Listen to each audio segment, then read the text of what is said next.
High command के लिए सिरदर्द बने शिवराज और वसुंधरा। मंत्रियों के नाम तय करने में बीजेपी हाईकमान को आ रहे हैं पसीने।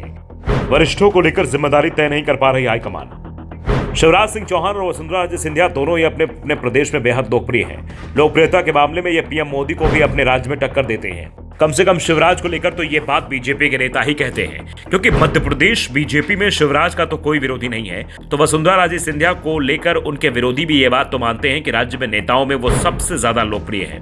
पीएम मोदी के बाद दूसरे नंबर पर हैं, लेकिन ये दोनों ही नेता इस समय बीजेपी हाईकमान की परेशानी बन गए हैं। हाईकमान ने दोनों को सीएम नहीं बनाया है। दोनों की ओर से थोड़ी बहुत नाराजगी खबरें भी आई, लेकिन बगावत करने की हिम्मत दोनों में से कोई भी नहीं जुटा पाया। अब लोकसभा चुनाव करीब है। हाईकमान को चिंता है कि अगर ये दोनों ही नेता प्रदेश में रहते हैं तो पार्टी का खेल खराब कर सकते हैं। दोनों ही राज्यों में सरकार बीजेपी की बनी है, लेकिन यह भी सच है कि जीतने वाले अधिकांश विधायक इनके गुट के ही हैं। ऐसे में अगर शिवराज और वसुंधरा समर्थक विधायकों की संख्या मंत्रिमंडल में ज्यादा रखी गई तो नए नए बने मुख्यमंत्रियों को सरकार चलाने में मुश्किल होगी। और अगर पूर्व मुख्यमंत्रियों को पूरी तरह साइडलाइन कर दिया गया तो कम से कम राजस्थान में तो सरकार के सामने मुश्किलें पैदा बढ़ जाएंगी। छत्तीसगढ़ की बीजेपी को चिंता इसलिए नहीं है क्योंकि रमन सिंह ने विधानसभा अध्यक्ष का पद संभाल लिया है और विष्णुकांत साय का नाम भी उन्होंने ही सुझाया था। लेकिन मध्य प्रदेश और राजस्थान की कहानी अलग है।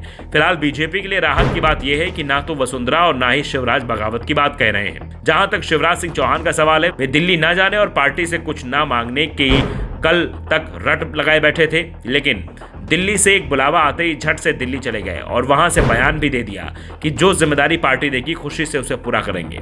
वैसे शिवराज के सामने और कोई चारा भी नहीं है। अब सुना है उन्हें दक्षिण के राज्यों में भेजा जाएगा। वे लगभग तैयार भी हो गए हैं। दरअसल पार्टी चाहती है कि मध्य प्रदेश से वे दूर रहे ताकि यहाँ की नई सरकार उनकी छाया से मुक्ति पा जाए। हालांकि शिवराज ऐसा चाहते तो नहीं है, लेकिन मजबूरी है क्योंकि हाईकमान की ताकत वो जानते हैं। यही हाल राजस्थान में पूर्व मुख्यमंत्री वसुंधरा राजे का भी होगा। वैसे उनके बारे में पार्टी स्तर पर अभी कुछ तय नहीं किया गया है, लेकिन नई सरकार में उन्हें भी दूर रखने के पूरे इंतजाम तो किए ही जाएंगे। लेकिन सरकार में कौन से मंत्री शामिल होंगे, इस पर जरूर सवाल बना हुआ है। कौन जूनियर विधायक जिसे सीधे सीएम बना दिया गया है उसके मंत्रिमंडल में शामिल होगा। वैसे कहा जा रहा है कि कैलाश विजयवर्गीय और प्रहलाद पटेल जैसे लोग मंत्री बनने के लिए तैयार हैं।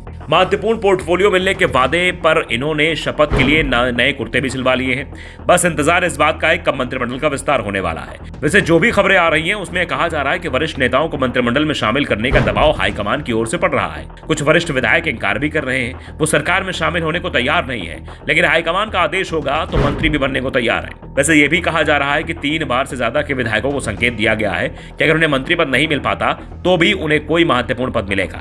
शायद किसी निगम की कमान सौंपी जा सकती है। साफ है, मोहन यादव हो या फिर भजन लाल, बीजेपी हाईकमान नहीं चाहता है कि सरकार चलाने के लिए किसी भी तरह की परेशानी मुख्यमंत्रियों को हो। सरकार को वरिष्ठ नेताओं की मदद मिलती रहेगी, इसकी कोशिश हो रही है। Bureau report, the Navdarpan news.